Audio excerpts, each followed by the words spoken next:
King says, what do you think separates you from all the other clothing businesses out there? What makes you special or stand out? Well, thanks for the question, Big King. We actually get this question a lot of what we do here at Shift Fashion Group.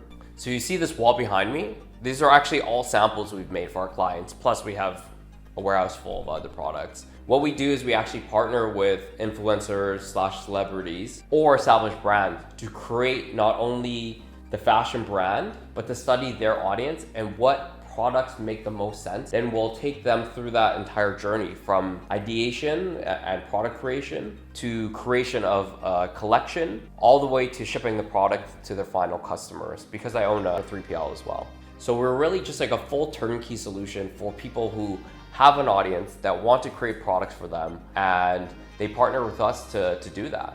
And when it comes to established brands, a lot of established brands that we do work with, we are either developing specialty fabrics for them, or we will help them start manufacturing in specific regions of the world to help them expand their manufacturing bases. So we really are a full turnkey solution for brands or individuals that really want to get into the fashion space. All right, Joe. Jay says, I love your videos, that's why I keep watching, but a majority of luxe fashion, especially Balenciaga, is trash. Jay, thank you for the support. So when it comes to luxury fashion, I think there's two different camps here. There's the really high quality product and you're charging a really high quality price for it. And that's because you're just really tightening up all the parameters it takes to make a business in terms of the customer experience, the product, the quality, and the fabrics. So I would put brands kind of like Loro Piana, Brunello Cucinelli. These are brands that are more about the quality of the product than the branding and the hype around it. And then you get luxury brands like Balenciaga. I think what Balenciaga kind of serves isn't necessarily the product category, although we did review a product and the product was pretty good. I would say what they serve more is the psychological aspect of fashion. At the end of the day, when it comes to fashion, people put on these brands because they want the world to perceive them a certain way. So when you're putting on Balenciaga, Balenciaga has that kind of vibe of, I'm so rich, I can buy stupid shit. And if that's the vibe and the story that you want to put out there, then that brand serves a purpose. And I think at the end of the day, all these brands, you have to look them as what purpose do they serve for their particular customers, whether it be high quality products or whether it be a statement of how the world should be perceiving them. Mardat & Co. says, people sleep on studying fabrics. They think they can just go and get a heavy GSM and it means it's quality. Not the point of this video, but yeah, study your fabrics. I've been enjoying it. Great comment, thanks for the feedback. So let's talk about GSM. What is GSM? GSM stands for grams per square meter and is one of the terminologies that we use in creating fashion product. When it comes to looking at a fabric, GSM is just one way to measure it. But fabric, it's almost like making a cake. If I take flour, if I take water, I can make pasta, I can make a cake, I can make a lot of different things. And it's the combination of these things that makes the end product. So when you hear a lot of people saying, oh, we should get high GSM, a lot of times you're looking at blank sweaters or hoodies. Sure, a higher GSM fabric is going to mean that it's going to weigh heavier, but that's all it means. Sometimes in certain applications, you want a light GSM because you want it to be a lightweight, flowy shirt. I've heard in the past, if you're getting a product that, let's say, is supposed to be 200 GSM and you get 220, that you're getting a better deal. No, you're getting a product that's out of tolerance and you're getting a product that is defective ultimately because you've paid for 200 GSM. So when using GSM, what you're supposed to be doing is just making sure it is what has been specified. And GSM is a great guideline on how heavy you want a fabric, but there's so many other fine, minute details that will dictate what a fabric is that GSM just does not even cover. Tiff8520 says, if it's just the black legging rather than the pattern, is it more brushed so it pills more? Because that's what I found with my black Alliance. All right, great question. So when it comes to leggings and pilling, typically if you're going to print on a legging, you're gonna brush the fabric less so you have a more even surface to print on. So solid colors typically are gonna be softer, they're gonna have a little more brushing, they are gonna pill more than ones that are printed. Black in particular, there's several reasons why you might find your black leggings pill more. Depending on the brand, a lot of times if the brand is dyeing specific colors and they don't get the color right, a brand will actually just dye that fabric black so that they don't waste the base fabric. However, the process of dyeing a fabric is quite aggressive, and depending on how many times the fabric has been re-dyed, and if they re-dyed it black, it's going to change the hand feel, and it's also going to change the durability. For Lululemon, I'm pretty sure they probably only specify virgin fabric for dyeing black, so they're not going to re-dye it. So another reason why you might be finding it black is going to pill more is just because the process of dyeing black itself is a harsher process. There's a lot more higher temps that are involved. The process of actually getting a fabric to be really black, you're gonna have to run it through the dyeing process a lot longer, and just overall, that leads to durability issues when it comes to black. Most black fabrics you're gonna find are not as soft as others, maybe not as durable as well. But that's just the process of creating black fabric. Spire Metro from TikTok says, what is the softest fabric for a tee that doesn't have issues with pilling? Love the content. Spire Metro, thank you so much for the feedback and the question. So if you're looking for a really soft fabric for a t-shirt that doesn't pill, you're going to be looking for something that's going to be made of a really high quality cotton. All right, so let me show you what I have here. We have some nylon yarn, we have some polyester yarn, we have some raw cotton, as well as a knit structure. So imagine this is your t-shirt. So just through general use in your day-to-day wear, as well as going through your laundry and your wash cycle and dry cycles, this fabric's going to be rubbing against other fabrics and other surfaces to actually create friction. That friction is going to break up the filaments in a synthetic yarn, and those broken up filaments, imagine now they're little hairs, when rubbed up together are going to ball up and create pilling. So if you really want a shirt that is super soft, that won't pill, you're going to be looking for something with a natural yarn. A natural yarn, this is raw cotton. This is what we call a staple fiber. And what's going to happen in a cotton shirt is when that friction is present and these fibers actually rub against each other, they're just going to come out. And this is actually what creates lint in your laundry, is all these cotton fibers coming out.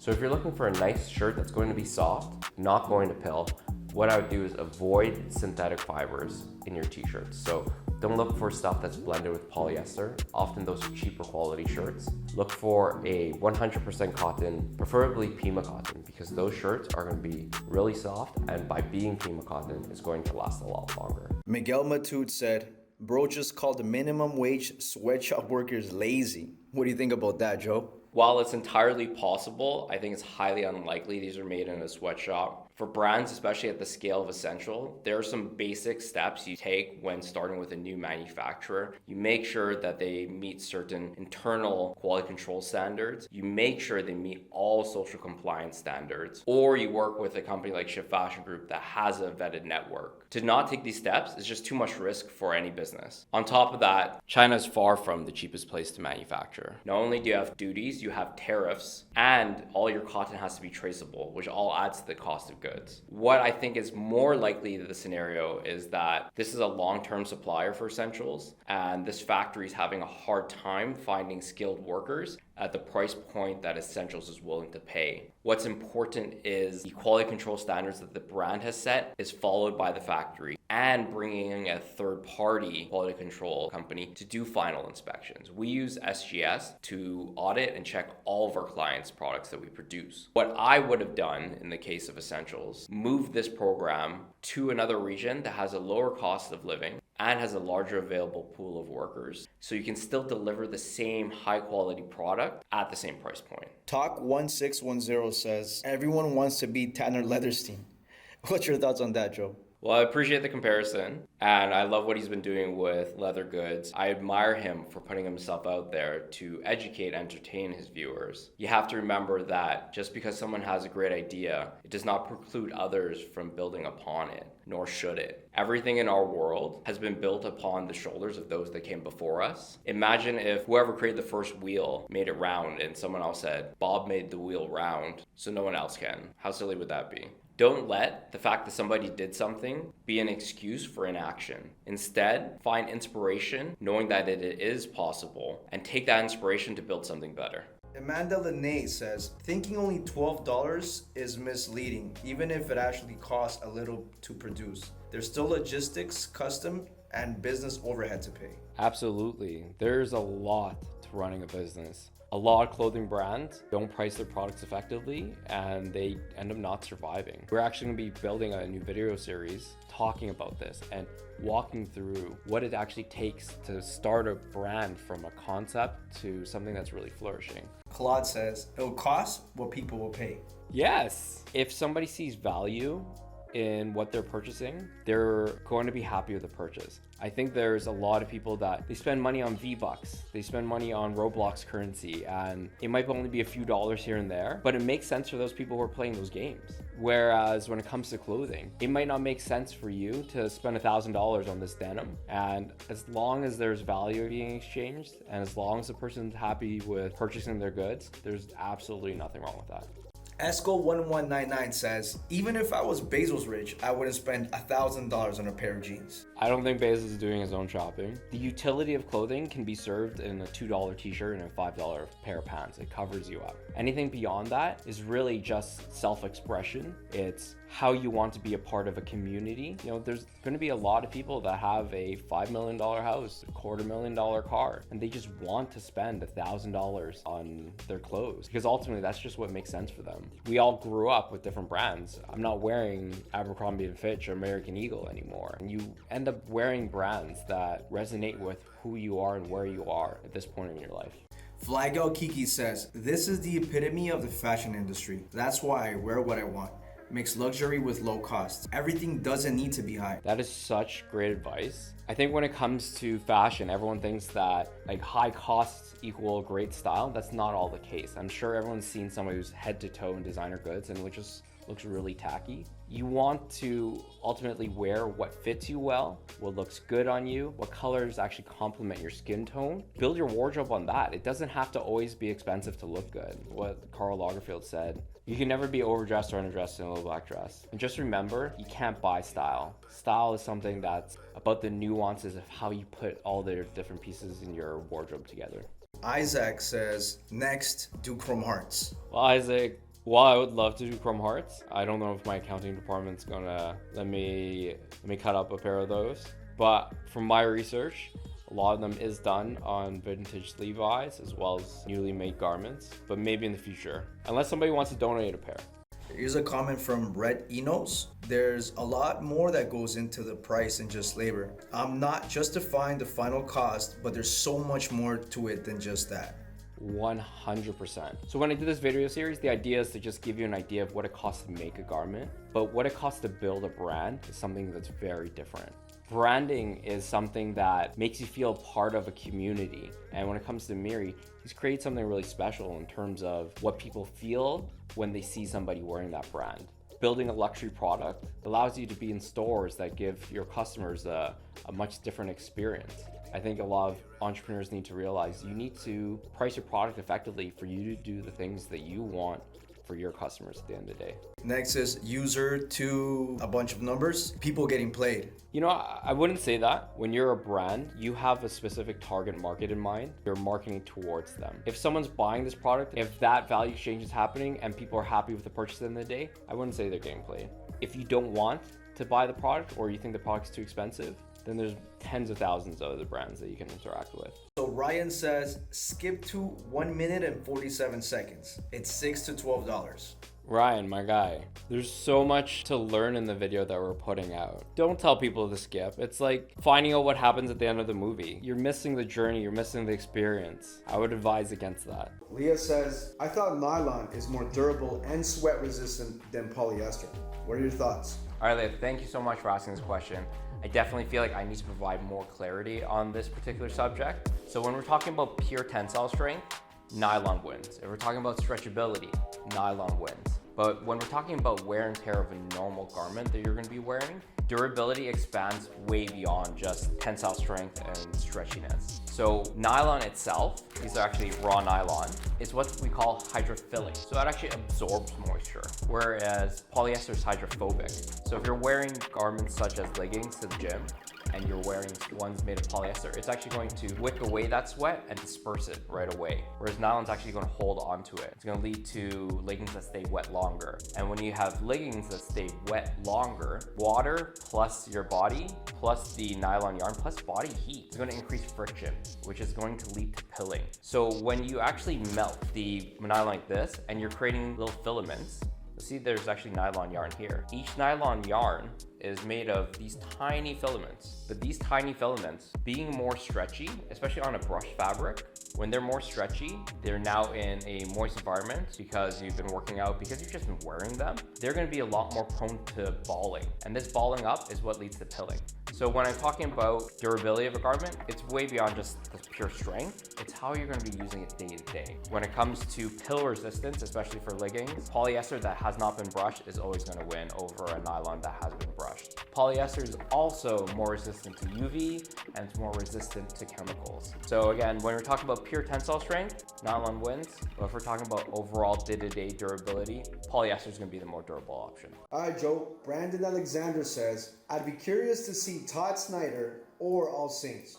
They both have hit or miss quality over the years. What are your thoughts on that? Yeah, so when it comes to brands like All Saints, Todd Snyder, Zara, H&M, there's so many different products that they're putting out every year that they're working with a lot of different suppliers and different buying houses. So when you're seeing inconsistencies, it's often just going to be between those different factories. There's going to be factories that they're producing stuff that are lower quality, that are meant to be higher margin products. There's going to be factories that are producing products that are higher quality and lower margin. When it comes to brands like that, because their product range is so varied, it's a lot harder to control the quality standard. Whereas you look like a brand at Lululemon, because you're making pretty much roughly the same garments across the board, you're able to much more tightly control your quality control standards because there's less variables at play. At the end of the day, garments are handmade. There's going to be variations between them. And the more styles and the more designs you are going to put out, there's just more points of failure that can arise. Bang Style, wardrobe stylist. She says, I always cringe when I have to buy my clients a mirror shirts. The quality can be way better, I would say, for the price point. What do you think about that?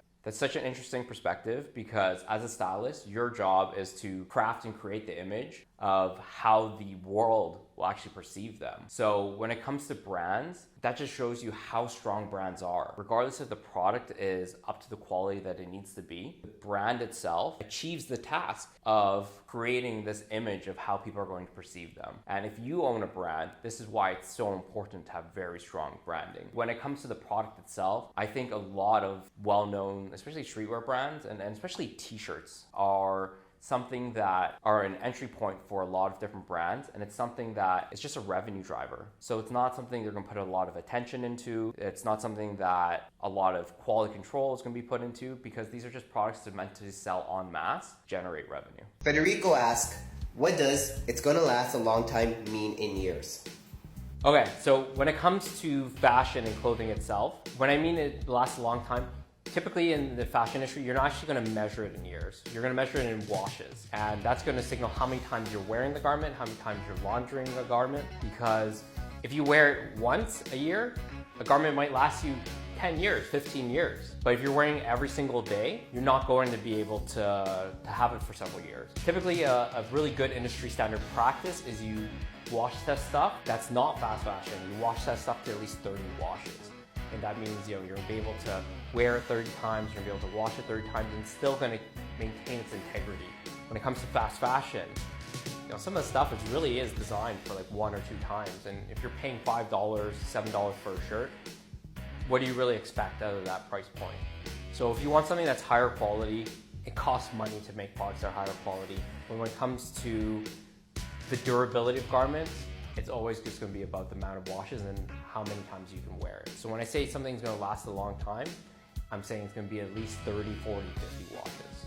Jesse 3D Farming asks, could you break down a garment and brand that is the gold standard in manufacturing quality, a garment that impresses you? Okay, so when it comes to garments that impress me, I'm really looking at at the particular price point, is this a really good product? At the end of the day, clothing is handmade, there's going to be variations between garments. These are called tolerances in the industry. You know, if I'm looking at a $20 t-shirt, I'm not going to be judging it as hard as a $300 or $400 t-shirt. When it comes to a golden brand, that's really hard to say because every single brand is going to be working with multiple manufacturers. And depending on how competent the specific manufacturing channel is for those particular garments, certain products coming from certain brands might be significantly higher quality product than other parts of their fashion brand. You know, I reviewed the Uniqlo t-shirt and that seemed to be really good, but I can't give a stamp of approval to the entire brand because they probably have dozens of other suppliers, and without actually reviewing those particular garments myself here with you guys, I can't say it's a gold standard yet. But you know, through the show and hopefully through more of your suggestions that you guys tell me in terms of brands to look at, we're gonna find those particular products that are really high quality. David Edward Hall asked, what brands do you wear? Thanks. Thanks for asking that question. I actually get this question a lot. When it comes to myself, being in the fashion industry, I'm kind of brand agnostic. We're always buying new clothing just to see what new innovations there are, see what brands are doing, see what kind of quality brands are at. So when it comes to my personal self, it doesn't really matter to the brand. What I'm looking is to dress for myself in terms of high quality garments, a really good fit, and I personally don't like very large branding. So that's what I'm really looking for in clothing. This particular shirt is actually an Italian brand called Girelli Bruni, I believe. It was suggested by one of you guys for me to check out. And this is made of a Giza cotton, so I'm always looking at new clothing to try out, just to see what's out there. So contrary to popular belief, I don't hate Fear God, I don't hate Essentials, I don't hate Jerry Lorenzo. I'm just reviewing the specific products we have in hand. You know, I'm wearing the Fear of God Adidas Clap shoes right now. I own a pair of Nike Air Fear of God ones. What I'm really looking at when it comes to product is it going to fit me well? Is the quality good? And is it good value? At the end of the day, that's what I'm really looking